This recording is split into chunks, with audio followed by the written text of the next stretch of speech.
I have a good friend, and he'll tell a story about when he was in college. He was shaken by a professor who challenged him and didn't think Christianity was true. And do you know how he challenged him? It's pretty simple. He said, just do me a favor.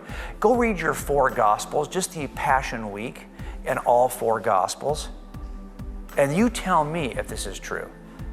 And so my friend, for the first time, really sat down and compared the Passion Week and all 4 Gospels, and he saw that they are not written exactly the same. And as a matter of fact, his professor made a big deal out of all the differences between each account. You can't trust, if the witnesses won't agree, then you can't trust it, right? Wrong. I was looking at the Gospels for the first time. And the one thing that didn't shake me was that they don't match. They're not the same. They're not word for word the same. As a matter of fact, sometimes they're 1 angel or 2 angels. They're different, right? They're all kind of different. Are they lying to you? Well, that never bothered me, because by the time I started reading the Gospels, I was already investigating cases. And I was already talking to eyewitnesses. And I'm here to tell you a little secret. You ready? Witnesses never agree. Ever. I've never had a case in which 2, 3, 4 witnesses ever agree. They don't. And I know as I'm taking these statements from these witnesses that I'm thinking to myself, oh, the defense attorney's going to have just make a lot out of this big deal that they don't agree. But this is the nature of reliable eyewitness testimony. Do you realize when I get called out on a murder scene, I only have one request of the dispatcher. They'll call me in the middle of the night. Okay, you got to go to the corner of this, and there's going to be an officer there waiting. I always say, okay, so there's an officer there? Yes. Are there witnesses there? Yes. Separate the eyewitnesses. That's the only request I make on a call out. Separate the eyewitnesses. Do you know why I ask that question and I make that request? Because I don't want them to talk to each other. Because if they do, and I get there, there'll be one story told 4 times. No. I don't want one story told 4 times. I want 4 kind of almost like apparently contradictory stories.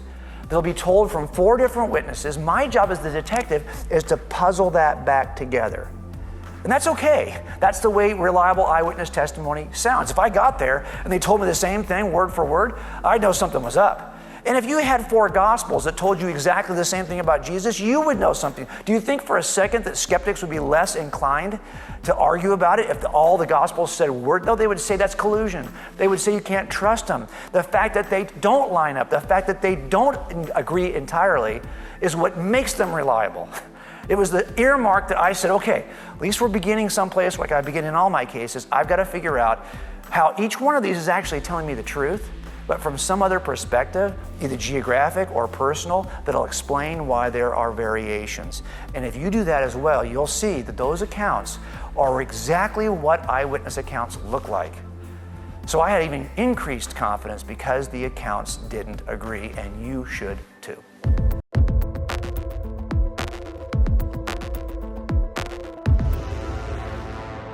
How do we know that the Jesus we see on the pages of Scripture today is actually the Jesus that really existed? Maybe Jesus was a lot simpler, and then over time it was distorted. And by the time you get to some church council, they make a decision about who Jesus really is or what he...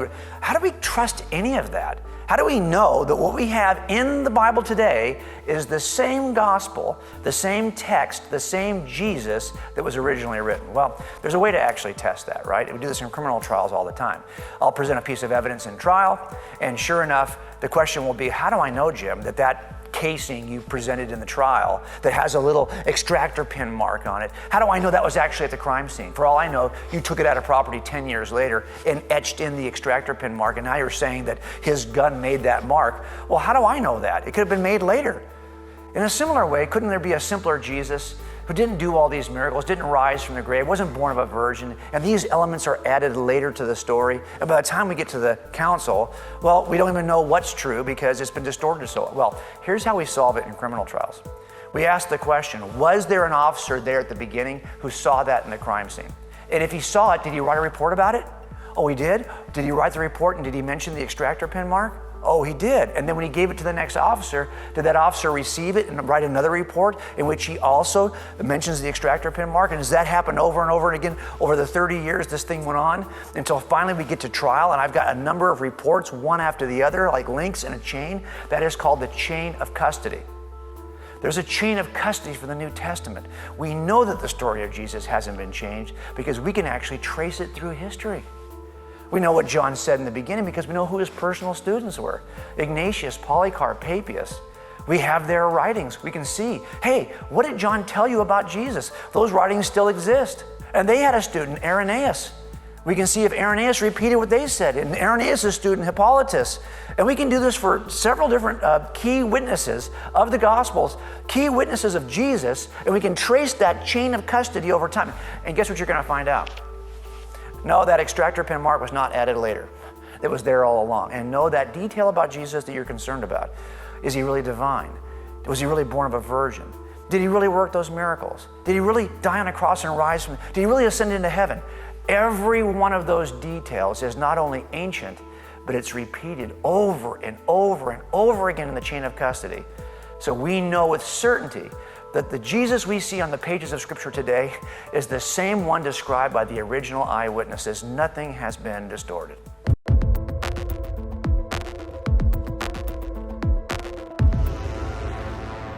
I often get asked this question, having worked a lot of criminal trials and having worked a lot with eyewitnesses on the stand as parts of larger investigations. How can you trust the eyewitness accounts we call the Gospels if eyewitness testimony is so utterly unreliable to begin with?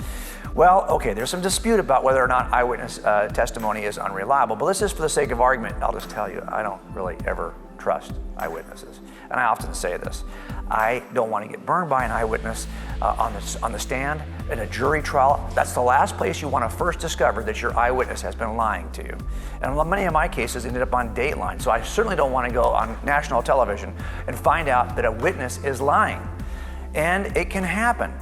So I just learned over the years, I don't trust. If you told me I can't trust an eyewitness, I'm like, yeah, no kidding. I don't trust eyewitnesses. I will never, ever start off trusting an eyewitness. Let me tell you what I do instead. I test eyewitnesses. We have a test that we run in every criminal trial. It's in the jury instructions for jurors to assess eyewitnesses. Were they really there to see what they said they saw? Can they be corroborated or verified in some way? Have they changed their story over time? And finally, do they possess a bias that would cause them to lie? Now, after you have tested an eyewitness, if they pass the test, sorry, you're going to be instructed by the judge to trust them. Oh, I don't know. You know, he reminds me of my Uncle Phil, and my Uncle Phil's a liar. I can't trust this guy. He reminds me of Phil. Really? Did you test him? Well, yeah. Did he pass the test? Well, yeah. Then I'm sorry. I don't care if you don't like the way he looks. You have to trust him as an eyewitness because he passed the test. Now, I will tell you that as I looked at the Gospels, I didn't want to be a Christian, but they passed the test. And then I was stuck. If I'm going to be honest, a judge would have instructed me to trust what's being said because they passed the test. So now you know. These are the 4 ways that you're going to test an eyewitness. Were they really there to see what they said they saw? Can they be corroborated or verified in some way? Have they changed their story over time? And finally, do they possess a bias that would cause them to lie? Apply that test for yourself to the Gospels. You'll see that they pass the test.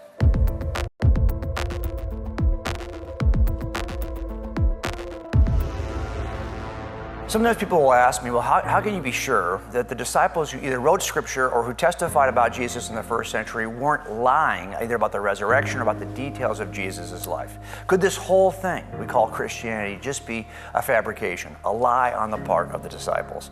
Well, I kind of have 3 answers for that and 5 answers to that. I'll give it to you quickly. The 3 is this. In all my work as a detective, I've learned that people only commit a murder for one of 3 reasons. That's it. And the same is true for lying, stealing. We only lie, steal, cheat, sin, commit murder for one of 3 reasons. These are the only 3 motives that drive bad behavior. You ready? It's not hard to figure out, actually. 1 is financial greed. 2 is sexual or relational lust. And 3 is the pursuit of power. So if we're going to suggest that the disciples lied, it would only be for one of those 3 reasons. And ask yourself, what did they get out of this in those 3 areas? Did they get wealth? Did they get lots of girlfriends? Did they get in a powerful position? Think about Paul. Paul started off in a powerful position, writes most of the New Testament, and ends up struggling through he's chased all over the empire and ends up suffering for his faith. To do what? To eventually go back and be in a position of power he started off with? He could have stayed where he was and had power. So in the end, I'm looking for motive. And I don't see any motive for these folks to lie, but there's even more. The 5. Remember I told you about 3 and 5. There are 5 things that are required for anyone to successfully pull off a conspiracy. Maybe you haven't thought about that. Here they are. Smallest number of people who are conspiring together. 2 people can lie, tell a secret, keep a secret more easily than, say, 22 or 222. Also, keep it for the smallest possible amount of time. Keeping a secret for a day is easier than keeping a secret for a year. Also, great communication between co-conspirators. If I stop one of you and question you, you better be able to tell the other person what you told me so I can get the same data from the second person. 4, have good, strong family relationships, because family members don't ever rat off on each other. They don't tell each other's secrets. And lastly, 5, no pressure. If no one's applying pressure, don't worry about it. You're going to get away with it. Now, ask yourself the question, were those 5 necessary requirements for a successful conspiracy available to the disciples? There's far too many of them. Remember, Paul says there's over 500 who saw the risen Christ on the same day who were available to the Corinthian church to be interviewed. Really? If you told me there's a conspiracy with 500 people, I would already say that's not reasonable. And then they're going to hold it for how long? Over 60 years? Really? So 500 people keep this secret for 60 years. And then how do they communicate with each other to make sure the story stays the same when they've been separated all the way from India to Spain? Really? They're not Snapchatting each other in the 1st century, okay? So how are they keeping the secret together? And are there some family members? Yeah, there are some brother groups there, but Matthew is not related to anyone. He writes a gospel. What's in it for him? He was the tax collector called Levi, who wasn't even a disciple of John the Baptist, who then ends up holding on to this claim his entire life and then dies miserably as a result of it. And finally, do they suffer any kind of pressure? Yeah. As a matter of fact, we know that many of these folks were martyred for their beliefs, and we have no record of anyone ever recanting their beliefs. So if you ask me, is it possible that they could have lied? Well, anything is possible, so I will typically say yes, but it is certainly not reasonable, and that's the standard, beyond a reasonable doubt, that I want to meet when I'm trying to decide if someone is lying to me.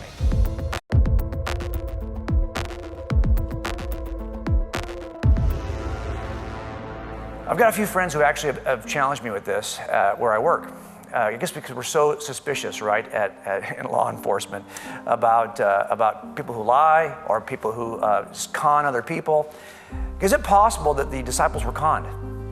That in fact what happened is somebody sat in as an imposter and played the role of Jesus, either before or after the crucifixion, so that in fact none of this actually occurred. There's no resurrection at all. It's just somebody, like a double, standing in for Jesus. Okay. Well, I think we could test that, right? Because con artists, we've learned this working in law enforcement, have to have a couple of things in place in order to pull off the con. I don't know if you've ever thought about this. But typically, con artists, number one, have to have the confidence of the people they are trying to deceive. That's why they're called con artists. So it would have to be somebody in the inner circle of Jesus who would know all the words of Jesus, all the history that Jesus had with the disciples, in order to fool those disciples, because they'd have to know more details than the disciples did. As a matter of fact, that's the second requirement. You can't con somebody unless you know more about the con than they do. You have to know more about this thing you're lying about than the people you're lying to. Well, if that's the case, you'd have to have somebody in the inner circle who knew and had the confidence of the disciples of Jesus and would have known Jesus better than the disciples themselves, because he's about to con them. Now think about that. So how is he conning them through the entire trial? Do we think that they mistook this con artist for Jesus prior to the execution? And if you're saying, well, no, he's just somebody afterwards. But think about this. I've had this challenge offered to me. Doesn't Jesus appear to be somewhat different looking after the resurrection? Right? Like not everyone recognizes him right away. That's the con artist. That's the guy who's the imposter standing in for Jesus. That's why they didn't recognize him so quickly. Really? So think about what this con artist is able to do. This guy is a masterful magician. Here's why I say that. He's able to appear in the room miraculously. He's able to work miracles. He's able to ascend into heaven. Here's the problem with the imposter theory. It turns out that the imposter, after the resurrection, seems to have all of the miraculous supernatural power that Jesus had. Really? Well, he's either a very good magician or it's Jesus himself. who in his resurrected body does appear somewhat different to his disciples.